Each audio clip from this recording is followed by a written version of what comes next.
Welcome back, my dearest friends. Welcome back to ever so amazing, sexy, Total War Attila, where I continue on with one of the most amazing and unique games in the series, I would at least say, and very underrated at that, Total War Attila. And we are continuing on with my Venedians, the evil Venedians, but not really. We're just farming people, dude. There's nothing bad about us. But we are at 396 AD, and there is famine. We are winter of 396 AD. But it's only -7, and I don't think we're gonna be dying that immediately. Like now, unfortunately, I'm gonna die just poof. I hope at least if they do not. I hope. So, at the moment it's winter. In the next turn it should be better, I would say. We are after all building a few buildings that should help us out in Germano-Sarmatia. I would think that we are. Yes, we are. 2 Veneti goat pens. I mean, it's gonna give us plus 55 from animal husbandry. We can actually upgrade some of our structures. We can get the ruined docks and get the jetties. The problem here, my dear friends, is it's useless. Why? Because we are at the war with the Geats, and Geats will be coming from the Sea of Hell. So that is an issue. Me building much in Duna will be problematic, I would say. And that's something I want to avoid at the moment, wasting money there. We will be needing army to be fully manageable. We need at least of 20 to finish a bonus objective, which is where exactly? Let's see, objectives. A bonus objective of sorts. The Enduring Will is failed at the moment. Hedge funds, only 237 we have. 2037 instead of 3000 talents. One building, Shrine of Makash, we do not have at the moment ability to build a damnable thing. 20 units, we have 14. And standing army sitting ducks. The world in the 5th century was subject to terrible upheaval. Huns rampage, migrating barbarians marauded in fear, and the Romans, though pressured, were ever desirous of others. For anyone who did not maintain a strong enough army, desolation seemed inevitable. We get rewarded only 1000 talents, but it's okay. I'm gonna call them gold pieces, because why the hell not? So that's one of the other objectives. We did get this, maintain a military in each of the following provinces, and because we only had to have one province at the moment, Germano-Sarmatia, Venedians are awesome. Unlike their Sclavonian cousins, the Venedians were not concerned with war. They simply wanted to secure their holdings and make a home. To this end, they fortified the boundaries of their land to make it defensible. 5,000 reward, and this will be getting at the end of Spring of 400. And that we have to worry about a little bit, because we do get 2,000 talents just as finishing this chapter, surviving upon that. It's all about the survival, and this is something I really like. You have the chapter objective, you have the active missions, and you have the victory objectives. And I like this is the minor victory. Construct one of the following buildings. Totem of the Wolf God. Right? Awesome stuff. Instead of just conquer 50 land pieces, territories, kill these bastards, you have different stuff. You have a culture of victory. We have military victory. We have divine culture of victory and divine military victory.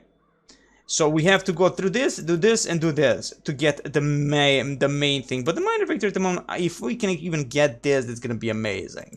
But that aside, we're getting a little bit low in terms of integrity due to food. -2 on food. Faction -3, -5 due to attrition. Again, winter, huh? Wait, isn't the attrition like... Well, attrition, does it only comes from winter? But aren't you like... Oh, no, we are only in battle because you know sustain them. No, that's not it, Damon. Your troops are deserting because you can no longer sustain them just because of the fucking food factor. It's okay. It's gonna be fine. They're not just gonna go poof immediately. It's gonna be fine, people. It is gonna be a-okay. We're gonna continue recruiting everything we need because, again, it's not really that we have in a huge chunk of money to recruit everything and keep them upkeeped. And we only have one army at the moment. Getting another army could be a good thing, but also problematic, I would say. Having two armies gonna be problematic. We're gonna be losing probably a lot of ground. And I'm a little bit more worried that, you know, like having two armies, it's gonna be like... It's not gonna be enough. It's not gonna be enough to defeat all these bastards. We are getting hammered from everywhere. Everybody wants a piece of our land, it would seem. But they're getting also the attrition due to the winterish conditions and of course being in our terrain or something like that. So there is that. At the moment, as you can see, they're raiding. They are not at war with us at this very moment, but their raiding stance tends to tell us that the damned Venedians might be bastards of the future sort. They might be raping soon everything we have with their armies and attacking Oyam. But first and foremost, units recruited food shortage, of course, province. That's a bad mojo. Rank gained. Darko, King Darko himself gained a rank. We can go immediately zoom on the location. Get that rank up, and again we can see the effect summary, everything that he has, the military force that he has inside, which is of course the good stuff, the best of the good stuff. And again, region and province, we're actually okay and bad, right? Maintenance, yes, we're bad. Maintenance cost plus 7% governed province, but minus 2 governed province, but we're not governing the damn province. So I'm guessing that's okay. Also, our wife is not the greatest wife of them all. She's not that good. Authority minus 1 and cunning minus 1 on the husband himself, but the person with plus 2 per turn. But hell's mother humping bells. We did gain 2 skill points, so we can utilize something new for our general. This is level 2. He became now, he's level 2, by the way. Steadfast defender. A morale when defending, that's gonna be the next thing. Plus 6 morale, we already have 1, so we're gonna get plus 6 defending, commanded force. That's not something I'm at the moment interested in, as it's just that, yeah, that's it. This is the thing that actually expands on the maybe possible needed more thing that we need, really need. Get the zeal and get the melee attack of 1 and 2. Zeal again, let's see what zeal does to us. Get another one, integrity plus 1. That's always a good. Missile damage plus 3 for the commander's unit. And melee damage plus 3 for... Okay, that's gonna go with zeal. We get the zeal of 1. Now we have the expanded tree and we can get more traits for our character. Let's see what exactly we can get here. That might be more interesting in terms of integrity, if nothing else. More zeal, I guess. Integrity, cunning, get to the neutral effect, and then we can go upkeep cost. Okay. If you can upgrade the cunning, food. Oh, you know what? Food. From food plus food 5 from characters, govern province. Food plus 5 from characters when horde commanded for. It wouldn't be bad if this actually gives us a little bit of the thingy. But again, it's only a governed province. I have to still see what the fuck does that mean. Is he's the governor of that province or not? Or he's just inside the province? That's gonna, you know, like, Let's again go with this, and let's see what the next thing. Cunning plus 1, construction cost. Okay, that's not gonna be an interesting thing, I guess. Again, governed province. And horde building construction. Again, nothing, the most interesting, the cunning is a good one. Get to the neutral thing. Get to the neutral thing. But at the moment, I think the cunning would be go to the neutral, and then beyond that, it's going to be upkeep cost, minus 2% for all commanded units. So that's not going to be a bad thing. Get that cunning, and we are now on neutral level 3. I'm okay with this. These choices are nice. These choices are nice. So again, I'm going to go with the building on Darka for now. We have 3,336 buckaroos. And we also do have technology. We did research the technology of what exactly? Well, who cares really? Doesn't really matter. Was that a civic or what? I think it was a wartime. Yeah, I think it mostly probably upkeep minus 10%. Yes, it was. The upkeep cost minus 10% for melee infantry units, which is really not a bad thing. Ammunition. A defend army taxation. Recruitment cost minus 10% for melee. It's 6 turns though. 6 turns. I would again go maybe to get some dikes, bone cover, Venedian closed fields, or local traditions. Well, from cultural buildings. Tavern, great hall. Everybody needs a tavern and a great hall. But we'll go with this. More, you know, like after all, you can request protection from me, I can request labor from you. Wealth, plus from agricultural building. I think that's the best thing we can get at the end of a day. After all. Thank you very much. That's done. So let's build up the force and hope nobody rapes us while we're doing this. So let's see. Do we need more skirmishers? No, we don't. If we can get some horses... No, two units of horses is enough. Everybody else is in, like, just basic infantry. Let's get more of the levy spearmen, even though while they are only level 1, still look badass. Not much of an armor, I would say. Only 18 armor, but better than everything else. Armor 18, even on Slavic raiders. So there is that. Again, we do have unique units like followers of Veles.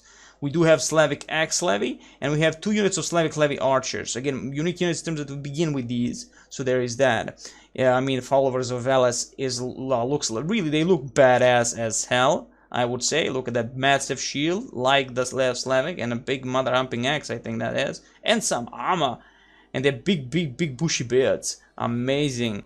So there is that. I'm gonna just do this and get as much as I can out of this. Get as much as I can. Okay, so maximum 3. Excellent. We'll wait. We shall wait. So that's done there. Storm of the Steppes over there. Falteskia, can I now build? Do I have enough money for anything else? Well, we can upgrade again Duna. But it's a food consumption, it's a bad mojo at the moment. And that's again in how many in 4 turns we can upgrade. I'm not gonna maybe put a lot into Duna. You know, maybe just for this one specific, like get into Village, because the Geats are coming and they're at war with us. And that is an issue. That's a big issue. I mean, I'm not gonna put even one thing into upgrade, sadly, because down the line we'll see if we can hold Duna. For now, I might even just upgrade into the Village. It's minus 15, but we get the public order again, plus 1 on the entirety of the province and growth, plus 1 on the wealth, 200 from subsistence, subsistence, whatever, road development plus 2. It's okay, let's do it. We do have enough money for that. Okay, we have done some diplomacy before, so I don't think we're going to be getting anything out of that at this very moment. Probability of war in the next turn again, during the end turn, that is big. Not against much of the Huns as much as against the Rugians and Rugians. They are there.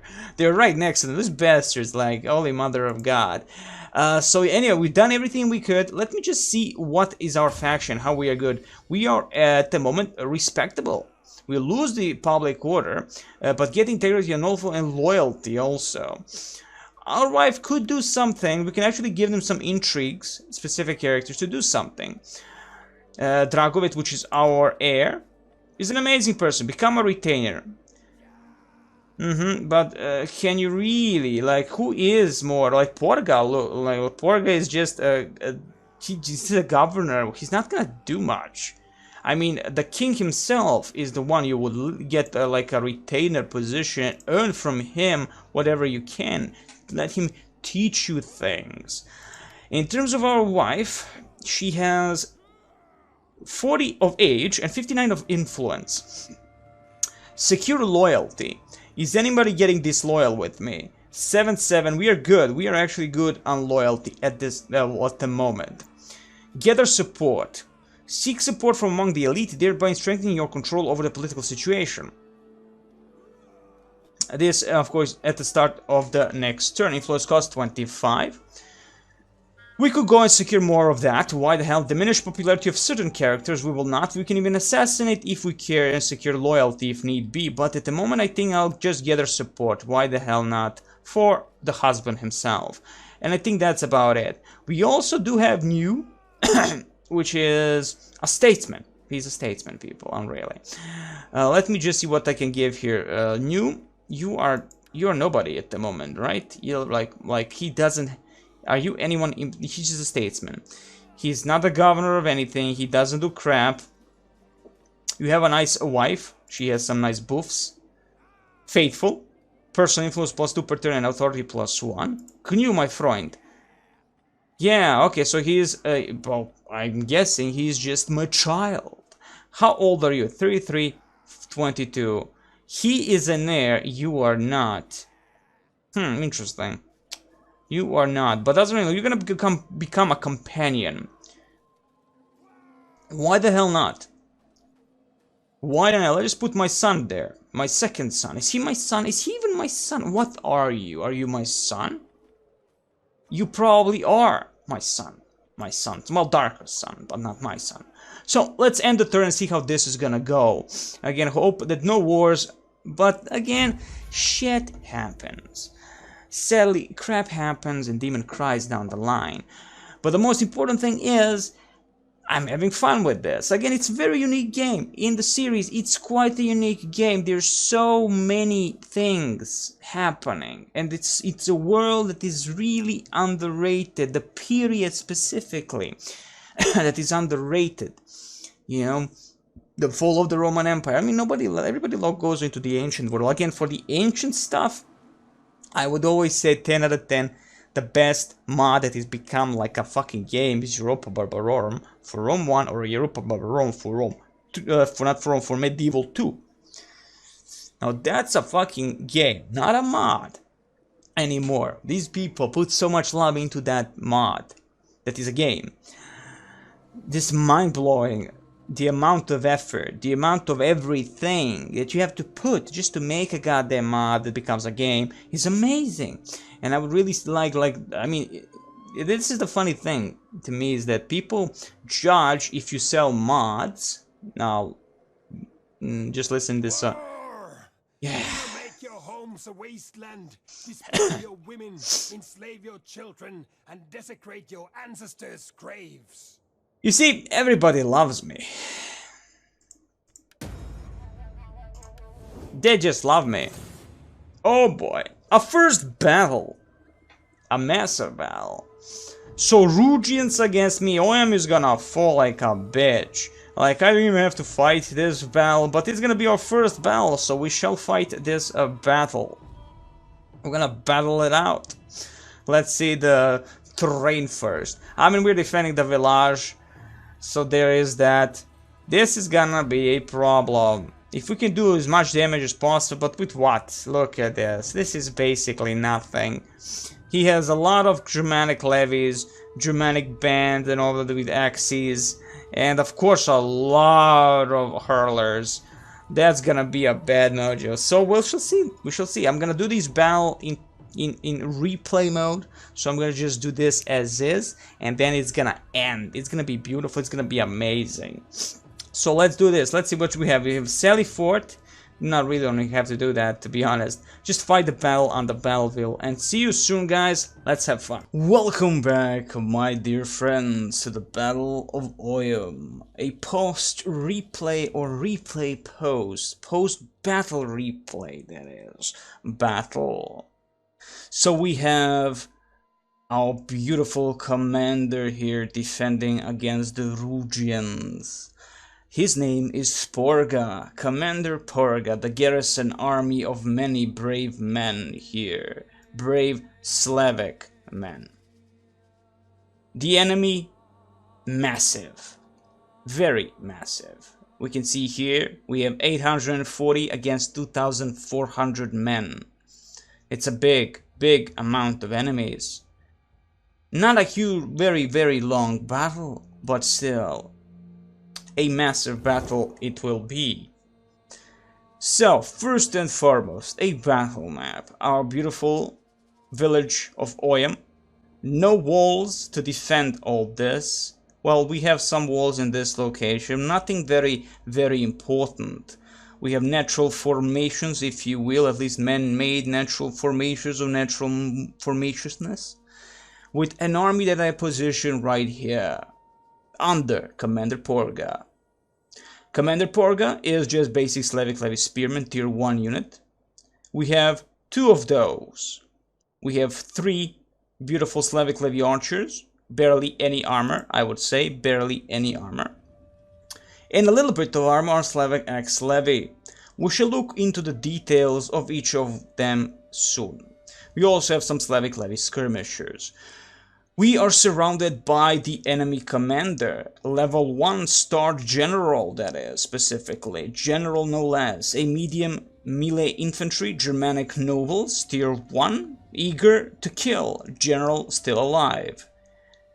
We have some Germanic hurlers, a way better unit than what we have in terms of archers.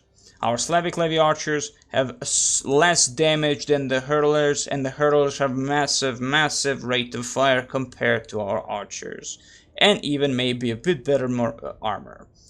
We also have some Germanic levies, classical tier 1 infantry, more of those same Germanic levies here, hurlers, and some mercenary hurlers. Also, Germanic bands, light axe infantry. We should not worry about all of them at the moment because our main objective is gonna be the commander. That's why the position of this army is as is. So, let's get back into the thick of things.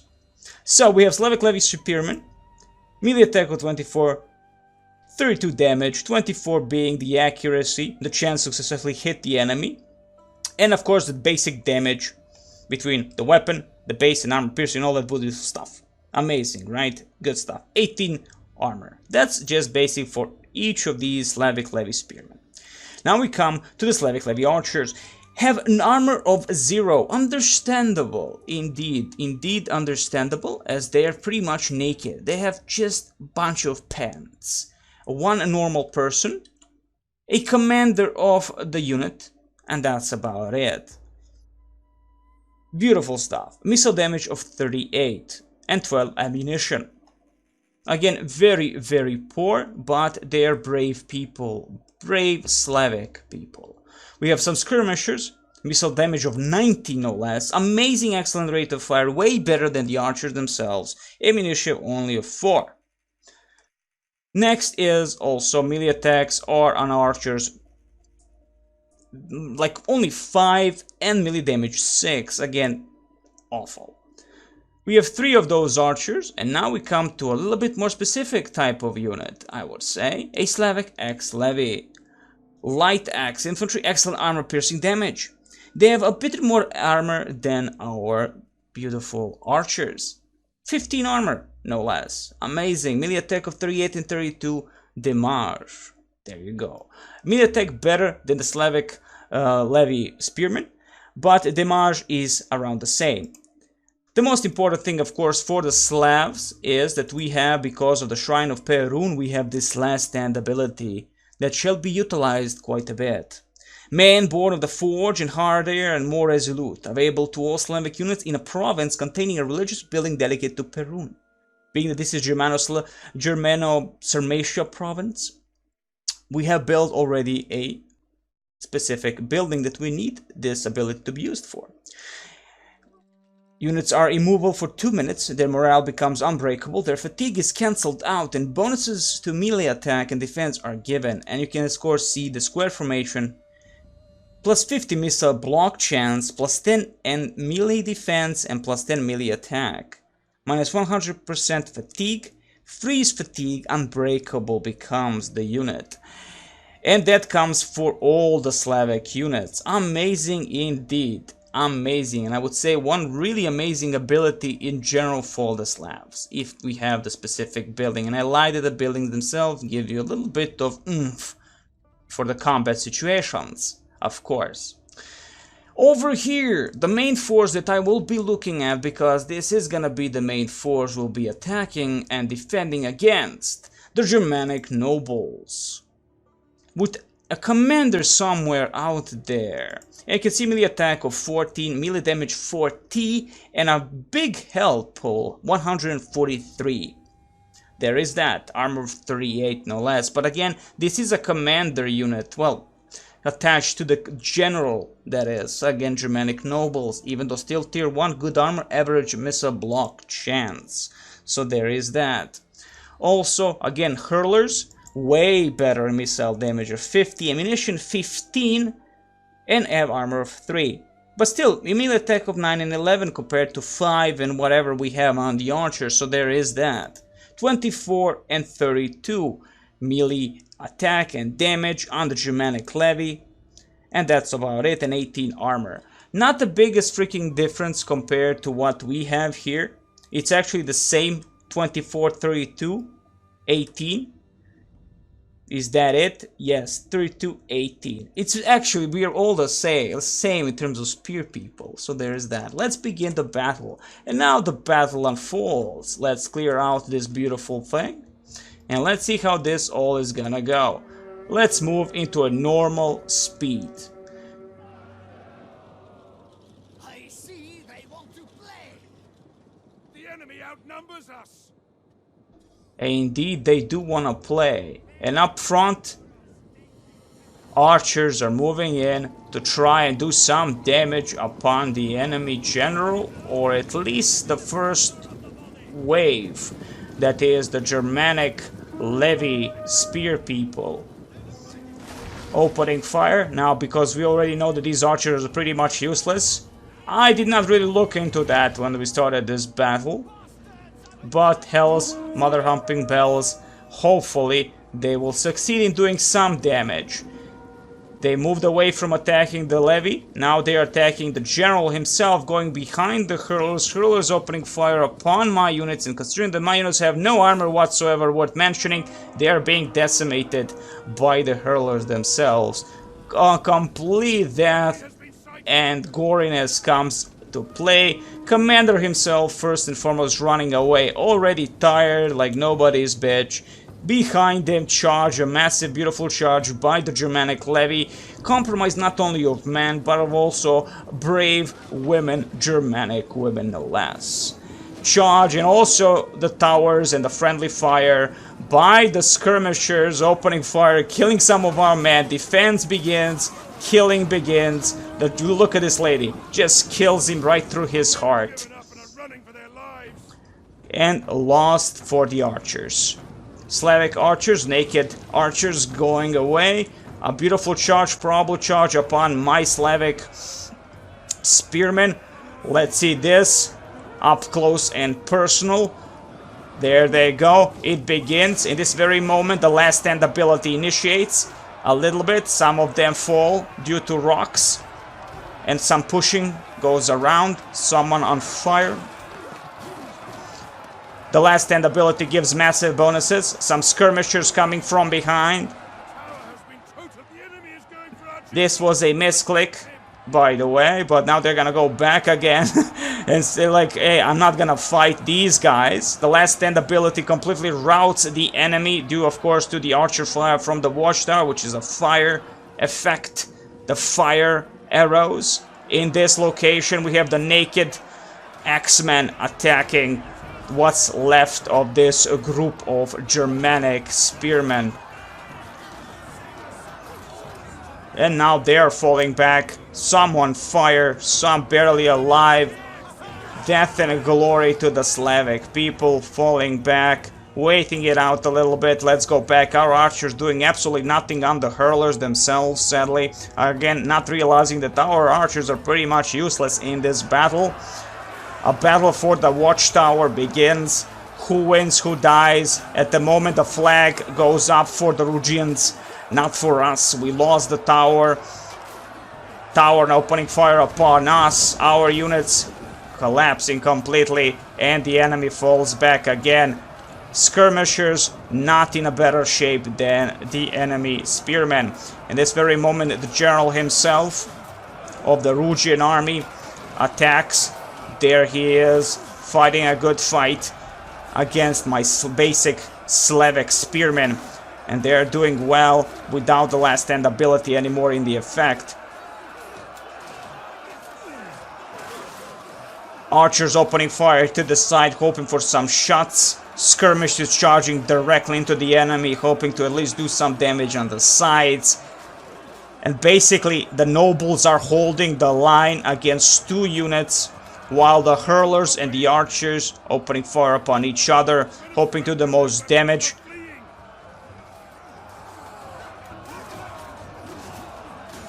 Truly a dark age, a bloody age. And here comes our commander of the garrison army charging into the enemy to utilize also the special last stand ability at this very moment. It works, always. I mean, it would seem it doesn't matter if you utilize it during the assault or just while you stand. It just holds It's 2-minute thing. After all, it will hold against these monsters. Some Germanic spearmen falling back, coming back to regroup, and of course attacking my skirmishers. The most important thing now is for my commander to kill their general. If the general falls, at least some type of victory shall be for the Slavs, for the Venedians.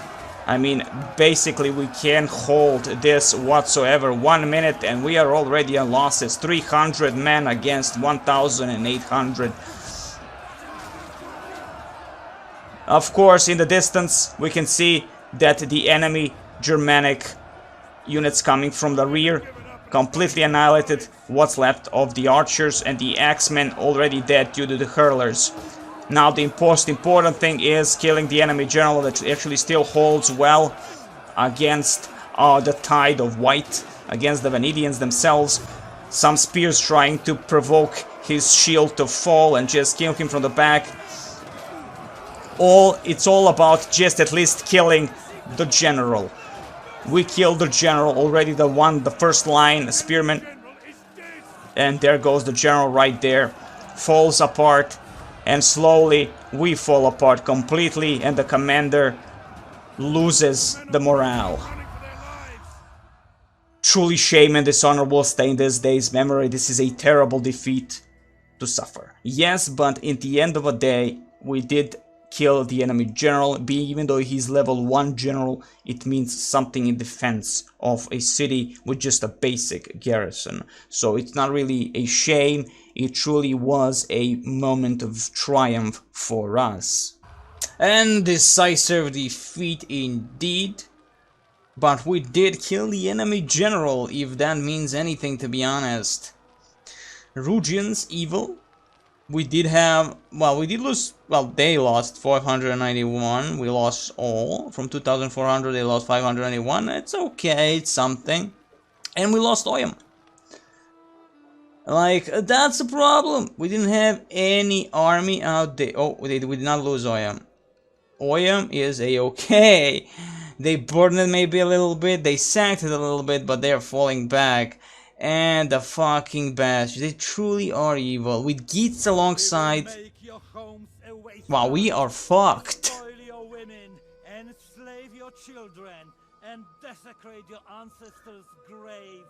Well, I could not even survive to 400, and that alone is a problem.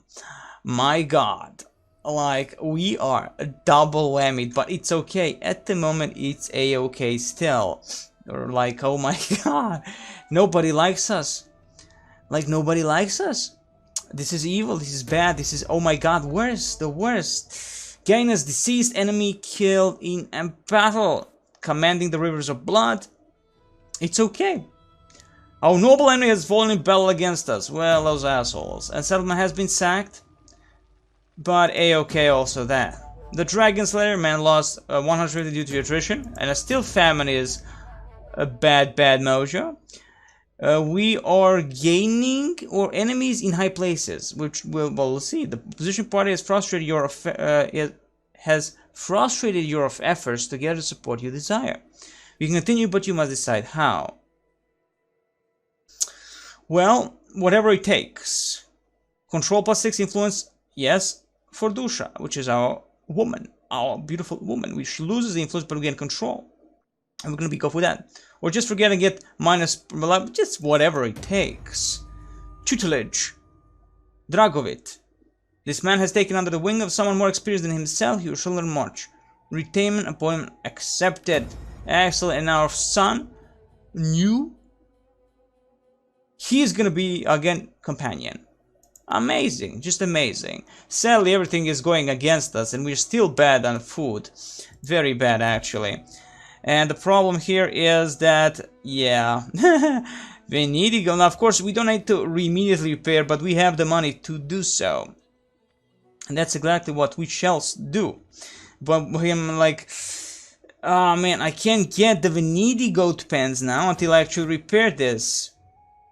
And that's gonna be a bad mojo. Like, losses on food, people. Losses on food. Very bad. And also minus 60, minus 30. Bad mojo all around. Bad mojo all around. And that's gonna be for this turn. And let's see what the next turn will give us. The next time, the next video. We are being ripped. We're being destroyed.